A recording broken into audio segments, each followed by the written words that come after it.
Lumampas na sa 100% ng karaniwang dami ng ulan sa buong buwan ng Agosto ang naitalang pag-ulan sa Metro Manila.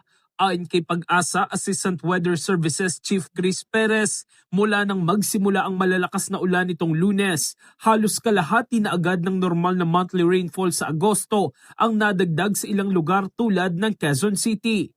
Dahil naman sa tuloy-tuloy na pag-ulan nitong mga nakaraan linggo, umapaw ang ilang ilog at nagdulot ng pagbaha, lalo na sa mga mabababang lugar. Nitong August 17, nakapagtala ang Pag-asa ng 201.7 millimeters na ulan sa Metro Manila sa loob lamang ng 5 oras mula alas 9 ng umaga hanggang alas 2 ng hapon.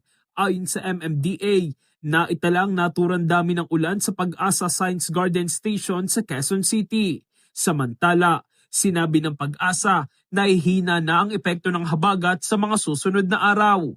Gayunman, inaasahan pa rin ang maulap na panahon at mga panakanakang pag-ulan sa Metro Manila at iba pang bahagi ng kanlurang Luzon.